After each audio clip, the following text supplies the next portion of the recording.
That was like 3 of the intros. It was technically only one because the first one didn't go live immediately. But Oh hi. man.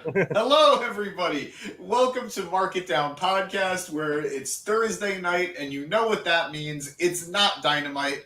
Welcome to the JIMPACT Zone, where I, James Gisante, and tonight joined by Nick Cummings, the Reverend himself. No. If I'm in the JIMPACT Zone, I'm the minister.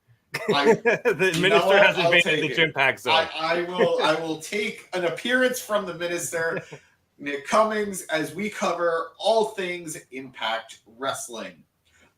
It was a fun show tonight. As you can see by my little header over there, Impact was better than Dynamite this week. Why do I bring it up? Because I didn't like Dynamite last night, and I really did like Impact. I don't think any of us did.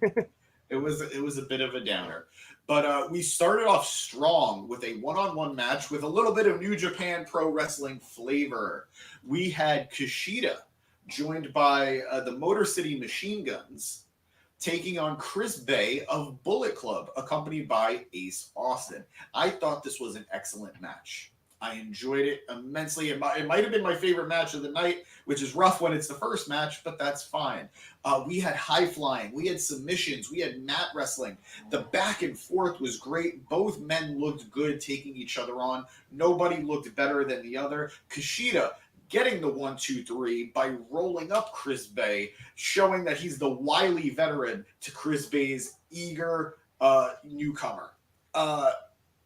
Bay, I've been saying it for a while now, Bay and Austin are a great dynamic. They have a great chemistry together. They really have fit into Bullet Club US very well. And Kushida representing New Japan in his way and, being part of the Time Splitters with the Motor City Machine Gun. I'm very much looking forward to the 6-man tag at No Surrender next week, where Bay and Austin are joined by Kenta. So I love the match. I'm looking forward to next week. Nick, what did you think? This was cool. Kushida, obviously, his big thing is, he goes for the arm, and I thought he did a very good job of making it where he was attacking Bay's left arm, because as commentary said, that Bay is predominantly left-handed. So I enjoyed this. I always enjoy seeing Kushida. I really like him. This was my first Chris Bay, I think, in-ring experience. I've seen a bunch of promos for him and stuff with Bullet Club, especially when Jay White was running around. But I enjoyed Bay. I thought he was really good as well. And that match sounds really good for what's the name of the Worlds Collide? Not Worlds Collide. That's an old Ring of Honor pay-per-view. What's it's Multiverse of Madness or something? Multiverse United, but that's not what this show is going to be. It's going to be for No Surrender next week. Oh, that's actually No Surrender. Yes, a pure Impact pay-per-view, premium live event, whatever you want to call it. But yeah, I very much enjoyed this match. I've been a big advocate of Kushida going for more, and I feel like we're getting that because at Multiverse United, we are getting Kushida taking on Josh Alexander for the Impact World Championship. Right. And that's it. That I'm excited for. Oh, big time. Big time. So, right, like you were saying, though, assuming Josh Alexander wins at No Surrender. Assuming, and we'll see. There was a fun little dynamic added to that title match at No Surrender tonight.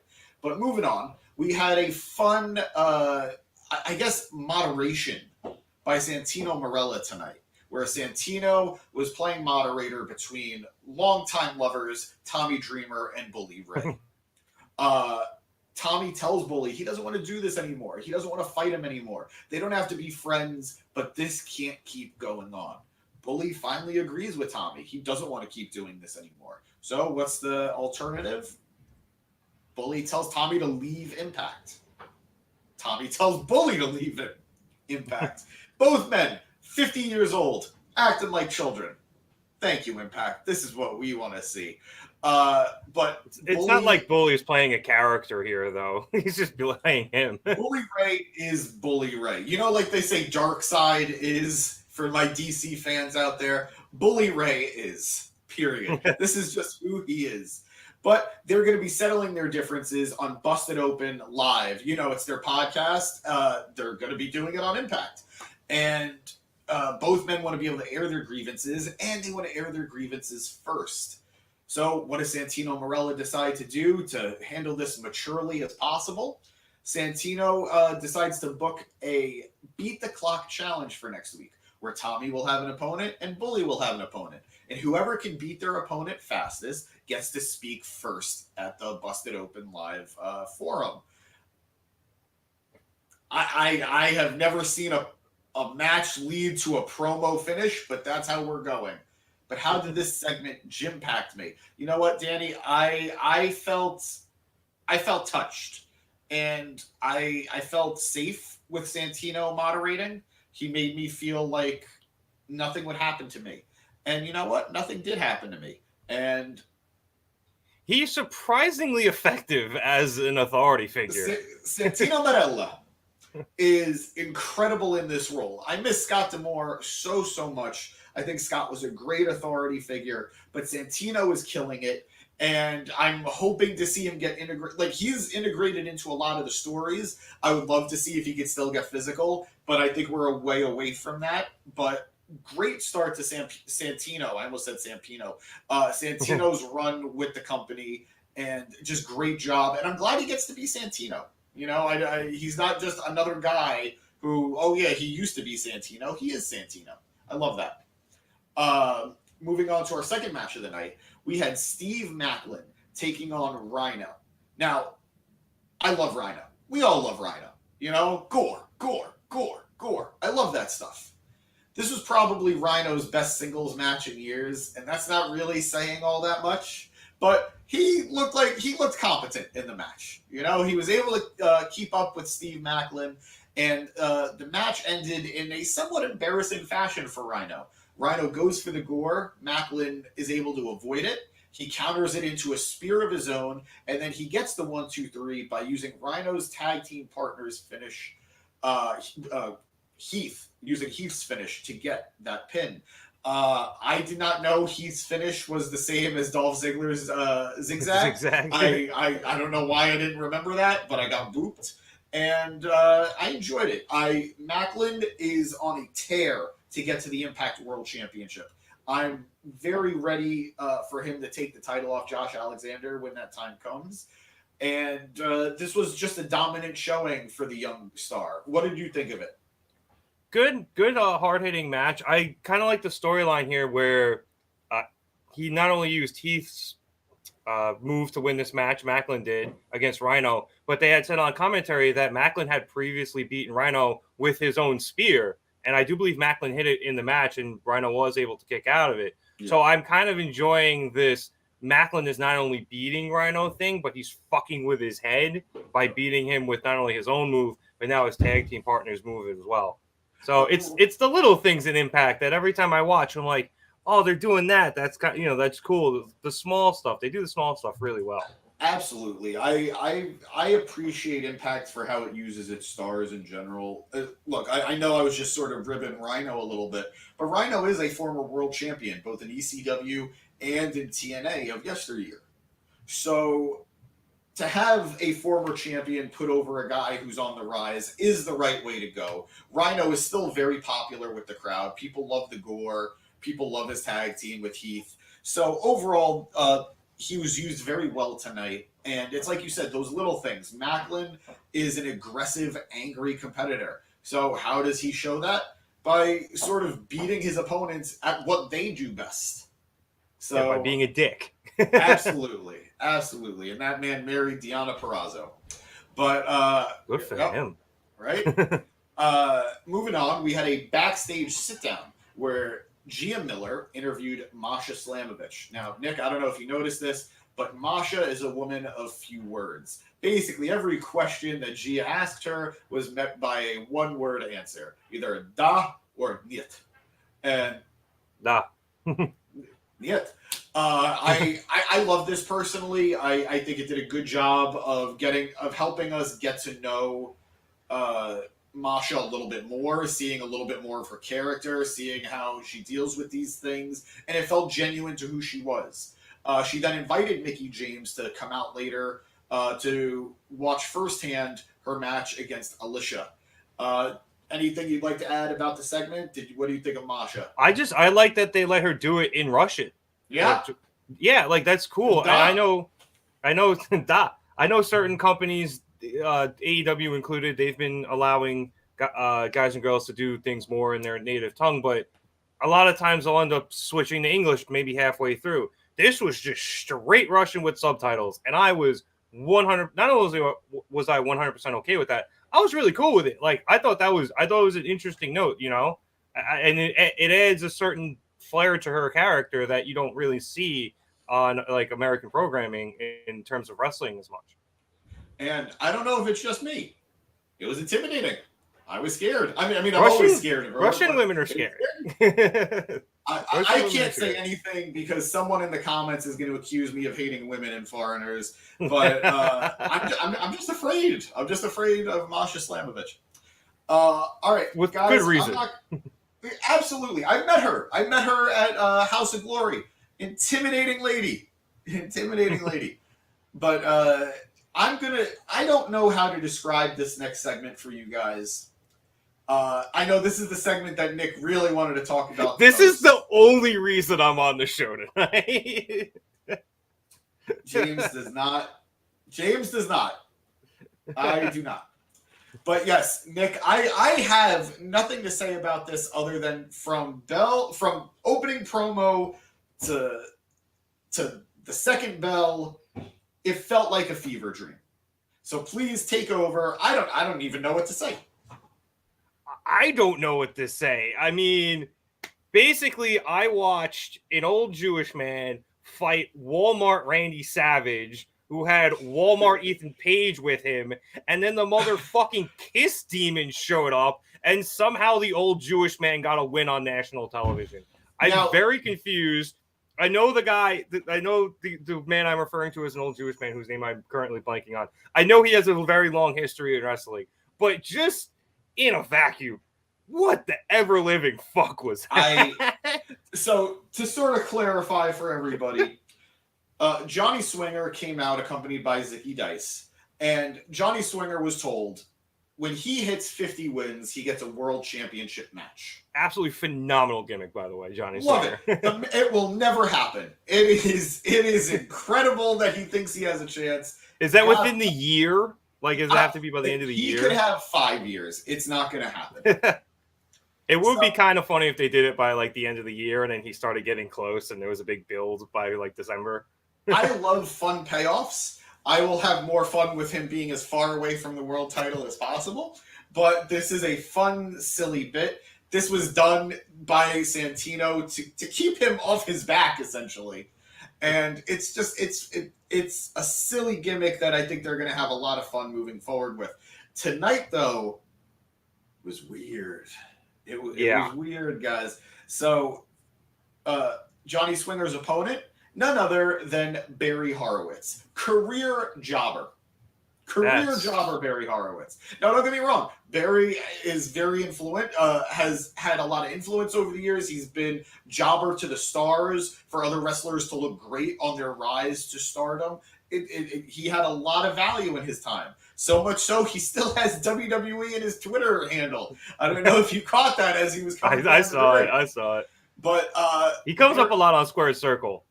Yes. He got Barry Horowitz sometimes, like as a verb. He is a name for better or for worse.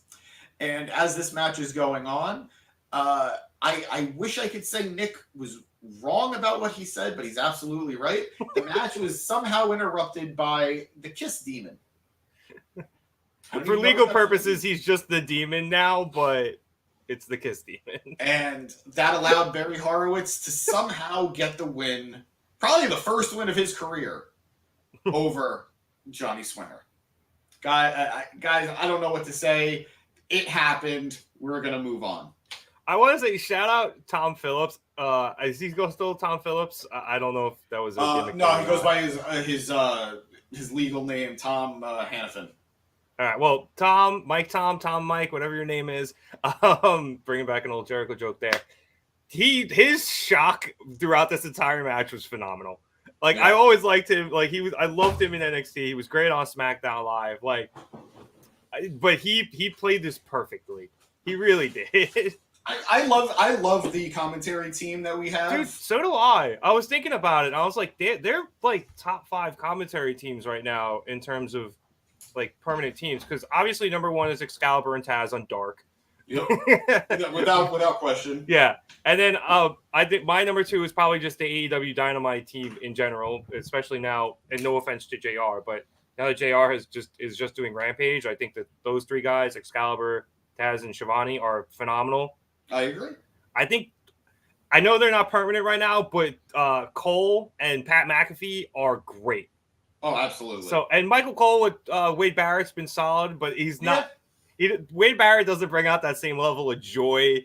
I feel like that Michael Cole and Pat McAfee. Very few people bring joy the way Pat McAfee does. That's true. And unless you're Brett Favre. You're Brett Favre. Ooh, fuck Brett Favre. Fuck Brett Favre. No, but Cole has such a beautiful romance with McAfee. He really does. Sue us now, Nick. He might sue us now. Brett Favre might sue us. Yeah, for what, slander, defamation. I have his jersey in my closet. I'm never wearing it again.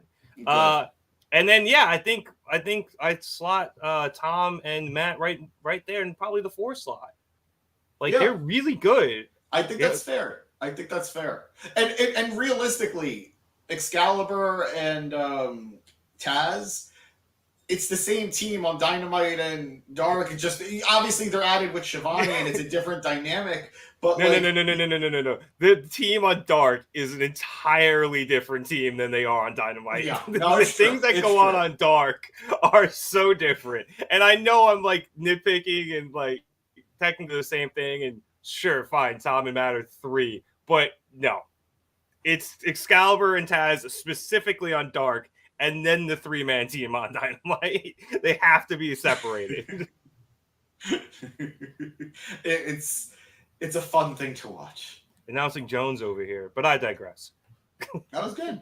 What a ticker going across the screen. There you go. It's what happened, though. It's what happened behind the scenes, producer. Literally an old Jewish man came down and got a win on national television because the Kiss Demon came back.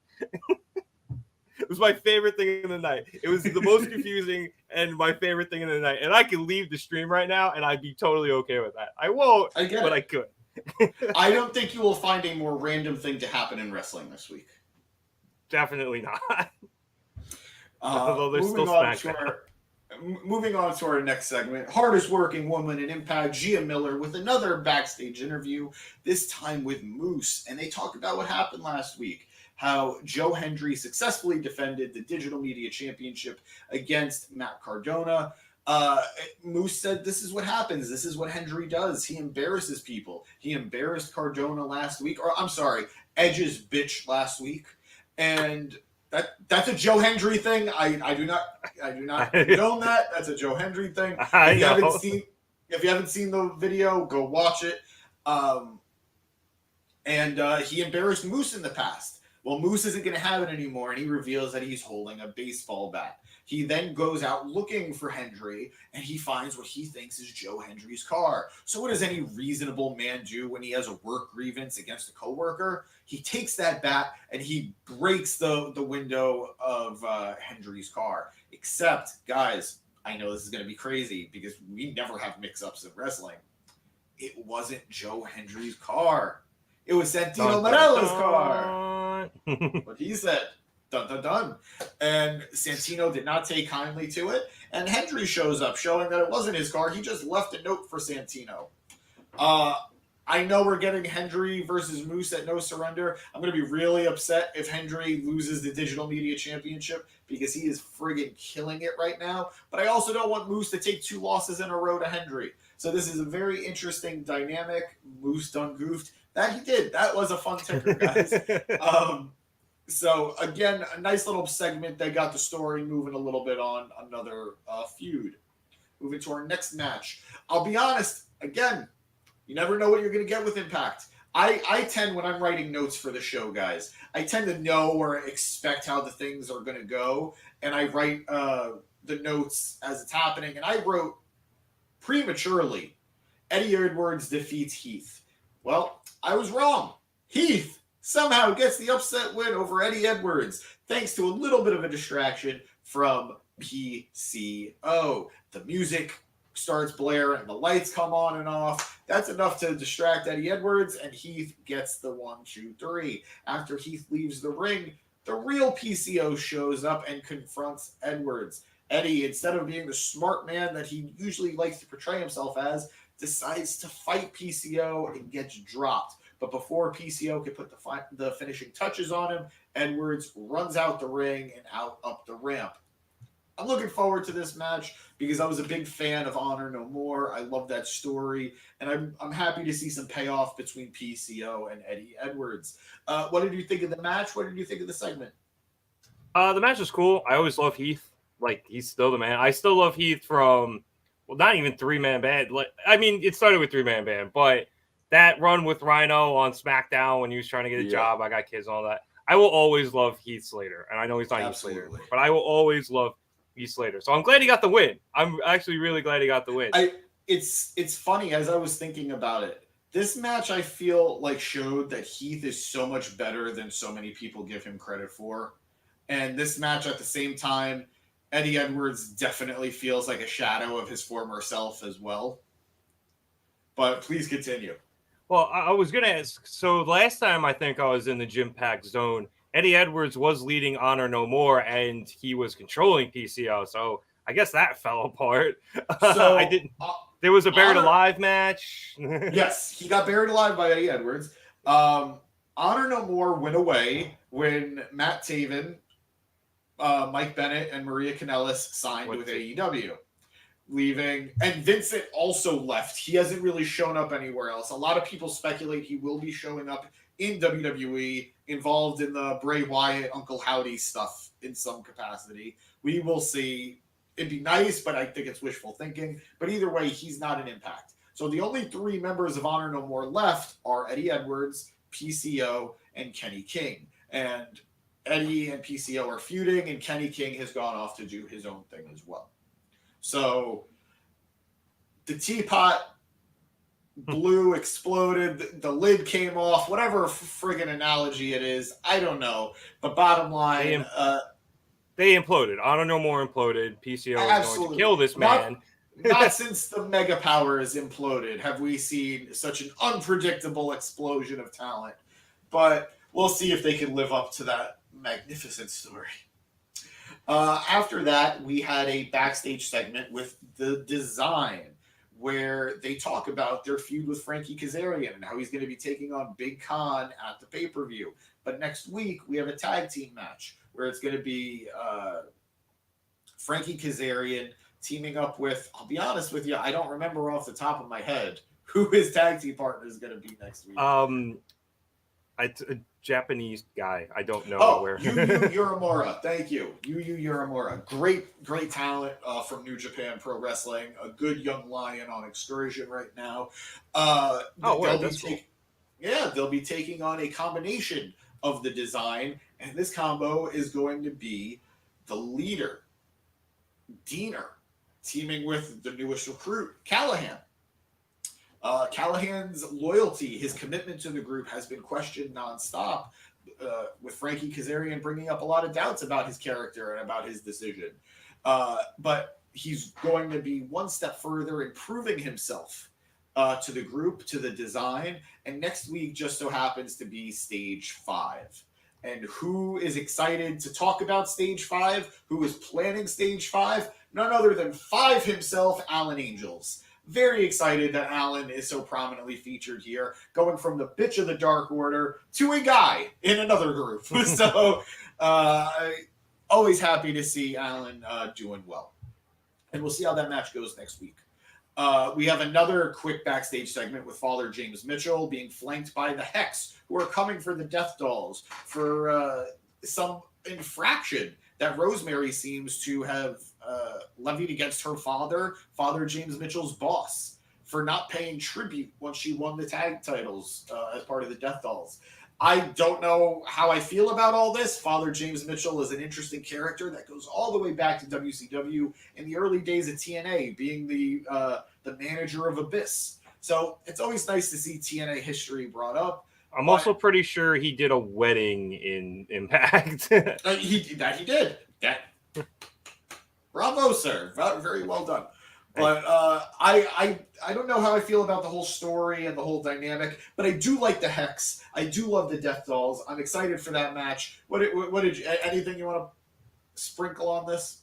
No, anytime I see him, I just laugh because I just think of that wedding. But I did like the end though, where they were like, "Wait, did you sell your soul?" No, I didn't sell my soul. I read the fine print. I didn't sell my soul. Like they were so nervous about that. They're like, "What the fuck did we just get ourselves into?" I mean, when you're dealing with Father James Mitchell, anything is possible. But moving on to our next match, we had Masha Slamovich actually coming out and obliterating Alicia. Very dominant showing with Mickie James on commentary. After Alicia gets the 1-2-3 using the snowplow, she continues to assault Alicia, choking her out. What happened? That's a great name for a move for a woman for Russia. They know what they're doing. She knows what she's doing. As she's choking out Alicia, Mickie James tries to run in to make the save, only to get choked out herself by Masha. Masha has always looked dominant in Impact, with I think only one loss on her record. I'm a little worried for Mickey's reign, but kind of excited to see if Masha could actually pull it off and end the fairy tale ending or the fairy tale story that Mickie created with the last rodeo. What did you think of the match? What did you think of the aftermath? And are you excited for their matchup? I mean, the match was what it was supposed to be. It was supposed to be a dominant showing by Masha, and it did its job. I like the aftermath because, again, on commentary, Tom brought up the fact that Mickie had gotten caught with a rear naked choke against Jordynne Grace, and she almost tapped out, or apparently she may have tapped out, and they didn't see it. Tap out. So I do like them leaning into the fact that perhaps Mickie has a weakness against this rear naked choke. And again, it's one of the small things that Impact does well. So I like the setup for the story. When is this pay-per-view? Is it next week? Is it this next weekend? Friday, February 24th? Friday? Smart, unlike other companies who are putting their pay-per-view right up against freaking Extreme Rules. But we're not going to talk about that here. We'll talk about that later. But I think that was a really good storytelling there. That's what I'm looking for. It was really good storytelling by them. Impact with the great storytelling. Don't let they usually do have good storytelling, And another note, just while it popped into my head, I always say with Impact, like, oh, I don't love the presentation, and that's usually why it turns me off. They switched the hard cam to not facing the stage anymore, and it's facing the fans. And honestly, maybe it's just because I'm more used to the hard cam facing the fans. But just generally, I thought the presentation was a lot better than the last time I watched Impact. Impact being out of the pandemic era is really helping them. They are really finding their footing again, I think, and I think they're putting on a very strong product, and it's only continuing to grow, in my opinion. So we'll see if they're able to capitalize in the coming weeks and just overall. But always rooting for Impact here on the and that's why they never die. Like, they've had their like low TNA moments, but Impact itself, not TNA, but Impact has always taken what they've had and gotten the absolute most out of everything that they can. So now that they have some like really good talent, in my opinion, they're looking so much better. So much better. I completely agree. And I hope they can capitalize. But moving on, we had a very fun, very weird backstage promo by Crazy Steve as he was accompanied by Black Taurus. And Steve tells Trey Miguel, current X Division champion Trey Miguel, that he made a mistake when he spray painted Crazy Steve with TM. Because he wasn't just tagging him, he unintentionally created a demonic tether between the two. Now, I don't think I've ever heard the term demonic tether in professional wrestling before, but that's friggin' awesome. That was really creepy and really cool. And Crazy Steve tells Trey Miguel the only way to sever this demonic tether is to put the X Division Championship on the line against him. And not just in any match, but a Monsters Ball. Now, for those of you unfamiliar with the Monsters Ball, you will find out it is a violent, extreme match with a connotation of destruction. Impact just doesn't throw around the Monsters Ball tag. When those matches happen, they are brutal. Going back all the way to the early days of TNA, this is the match to watch for next week on Impact. What did you think of the promo? I know you're familiar with the Decay, but what did you think of everything? I'm trying to think if I am. You've definitely seen Black Taurus before. Probably, but even in a vacuum, it was cool. I was sufficiently creeped out, which I think is the point here. That was the goal. Yeah, I'd like the the face paint and the glow sticks and everything, and I know that's not being taken from the what was it, the Mountain Dew match that was on Royal Rumble. Like, I'm sure this guy's been doing that for a while. The Decay have owned the blacklight market for years now. I did get a little not what was that, Batman Forever vibe? No, Batman and Robin. No, Batman Forever. Batman Forever, when he goes to when he goes in the streets and he steals the Batmobile. That one. Yeah. So it was a little bit of that vibe. There's another movie I'm blanking on where it's a similar thing. They have the face paint and it's blacklight. But whatever it is, it's a really cool vibe. It really is. So I think it was a really cool promo. I think it sets up this Monsters Ball match quite well because, creepy guy, Monsters Ball match, a lot of violence, makes sense. And, we'll see what happens next week. First time the X Division Championship being defended in a Monsters Ball. So history in the making next week. So let's see if we'll get a title change too. I'm hoping so. I think Crazy Steve is long overdue for it. But moving on, we have Santino. And for some reason, Dirty Dango. I was going to say, was that motherfucking Fandango? That was motherfucking Fandango. Well, Dirty Dango now. And they, not Santino, they made the match official for No Surrender, Speedball Mike Bailey versus Jonathan Gresham. I first of all, let me just say, that match is going to slap. It's going to slap all the meat. It's going to be incredible. I'm so excited for it. Two incredible talents. One a high flyer predominantly, but with a good striking background, taking on one of the best technical wrestlers in the world. It's going to be a clash of titans next week at No Surrender. Quite possibly going to be the show stealer. But before that, Dango took it upon himself to book Speedball and Gresham versus the Motor City Machine Guns next week for Impact. Santino wasn't thrilled that he did it, but he liked the match, so he let it happen. I don't know what this dynamic is between the two of them, but I love it. I would love to see Dango be the assistant to the regional manager, to Santino, and I hope they flesh that relationship out over time. And then, of course, Barry Horowitz comes in saying that he wants the same deal as Johnny Swinger. He wants to go, if he goes 50-0, he's already 1-0. If he goes 50-0, he wants a world title shot too. Santino says, sure, why not? Next week, you got to face Rhino. Barry, being the smart veteran that he is, says, you know what? He's going out on top. He's leaving with his one win. Probably a good move for Barry Horowitz. That's on backs. Dango was impressed that Santino was able to solve that problem without it really escalating in any way. What did you think of all that? Are you happy to see Dango? Are you excited for the match? I was so happy to see Dango. Oh my God. I was wondering where he was. I think I had an idea he was in Impact and I just forgot. But I do like this assistant to the regional manager bit they're probably going to do with him. Him just sucking up to Santino the entire time is probably going to be fucking hilarious. And Santino not wanting it. And that's exactly what it's going to be. It's going to be Michael Scott and Dwight. And it's going to be perfect. Because Fandango is low-key one of the funniest dudes in wrestling. Absolutely. And the match they set up with Speedball and Gresham probably going to be really good against the Motor City Machine Guns. I expect that, there'll probably be the can they coexist nonsense that usually happens when two guys who are slated to face off against each other in the future end up having to tag. But no, that should be a good match. Those are four really, really talented dudes. So that should be good. And then the match itself, Speedball versus Gresham at No Surrender, that should be good as well.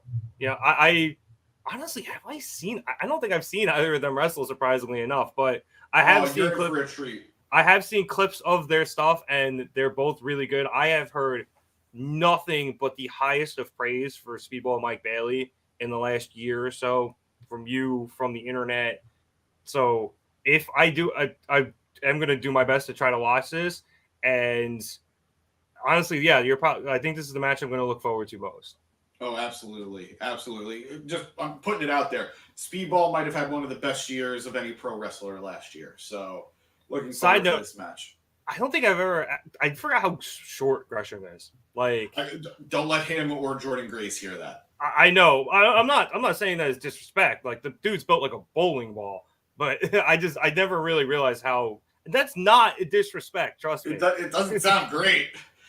No, I mean, he's a huge I'm imagining guy. I'm imagining Mike Wazowski now. No, I didn't mean it like that. I just meant like a dude with a bunch of mass who could probably just absolutely fucking run me over. Oh yeah, he would turn me into a pretzel and then roll me down the street. I know that, and I accept that. I'm trying to think of a good like short running back. Like that's a good comparison. Who was the muscle hamster who went to Boise State? Talking to the wrong guy, buddy. It'll come to me. He used to play for the Bucks. Hey, what's up, Navarro? Good to see you, dude. Navarro, my man. Welcome to the JIMPACT Zone. Navarro invading. Navarro, I always appreciate when you're here. Dude, give Impact a chance. It is worth the $1 a month. Yeah, it is absolutely worth the $1 a month. Or if you have FiOS, it's on Access TV. It's like 3 channels above ESPN in the HD section. Worth the time. Worth it. But hope you're doing well, Navarro. And finally, the main event. We see Rich Swann taking on Kenny King as Rich is getting ready to heat up to take on champion Josh Alexander next week at No Surrender. I'm not going to lie to you, Nick. I wasn't thrilled with how this match went. Rich Swann has sort of been a little tainted ever since his loss to Kenny Omega for the World Championship. At this point, what, a year and a half ago? 2 years ago? What did I miss? We'll give you this. Not much impact. Yep. I totally get that, Navarro. I needing a break right there with you, buddy. But yeah, Rich Swann has sort of been a little tainted ever since his loss to Kenny Omega for the title. And in that match, he was accused of blowing up. He didn't look good in the match. Kenny had to carry him in the last half of it. And ever since then, he's really been struggling to find his footing. So much so that this is his first opportunity at the Impact World Championship since then, never having gotten a rematch or been able to challenge any of the subsequent champions since then. So I was really excited for him going into this match. But tonight did not do a good job of narrating the possibility that he actually stands a chance against Josh Alexander. He looked gassed against Kenny King. And beyond the fact that, of course, I'm sure it was part of the story, I don't know why that's the story they're going with here. If Rich Swann is going and challenging your world champion next week, you want him to look good. He barely defeated Kenny King tonight. He had a roll-up. Exactly. Yeah. Jinx showed me a Coke. And that's not to say he didn't hit some great stuff. He hit a beautiful Poison Rana mid-match that was picture perfect. But I would have liked a more dominant display from Rich Swann. Now, after the match, Kenny King does continue the assault on Rich Swann, prompting world champ Josh Alexander to come out and try to make the save, only to accidentally get hit by Rich Swann, sending Kenny King running, and a little dissension between the two respectful rivals for their world title match next week. Now, unless they plan on making this a triple threat and adding King to the match, I don't really understand the benefit of how they booked tonight. Fine match in its own way. Fun strikes, fun high-flying moves going back and forth between these two guys. But I would have maybe allowed Rich to look a little more dominant in victory. How do you think I'm wrong? What do you think of the match? What do you think of what's coming next? Speak your words. My words. I don't know King's like power levels, so to speak, like in terms of where he is on the card. But the way this was presented to me was that these were two guys who were pretty much on the same level, and they went out and had a very competitive match. Now, I was going to actually talk about how I was very happy with Rich Swann and what he's been able to do in Impact. especially I think if he stayed in WWE, he would have been in a much worse situation. Like, I don't think he'd be on 205. He'd be on 205 Live right now, and that's a show that doesn't even exist anymore. I know that's exactly my point. And Vince probably would have saw him as Mr. Dancy guy, and he'd probably be stuck in that gimmick. So I thought, I think at least so far in the long term, him going to Impact has been great for him. I mean, he's been world champ. Absolutely. He's always been booked really well there. But now seeing this and hearing what's happened to him since his loss to Kenny Omega, and now you're saying to me that whether or not they're booking him to look bad in these matches, so to speak, or so blown up or whatever it is, or it's just actually happening, like that it's disappointing. But I do understand your point. You would think, even if this was a hard-fought competitive win, but like Rich wins decisively, I think that's much better than this like little roll-up and then he gets his ass whooped after the match, or at least he gets his face caved in and then King starts to walk away. But like, yeah, that makes a lot more sense. Instead, unless they're trying to protect Kenny King in some way, shape, or form for whatever reason, that they gave him a roll-up loss and then let him, stand tall as he left Swann. I don't know. Maybe that's their thinking. And I do understand that Kenny has a valuable role in the company. He is a upper mid-card, lower main event heel who is good to warm up the baby faces. That is a valuable role. That's a Jake the Snake role. That's a, I don't want to compare him to Baron Corbin, but it's a Baron Corbin role.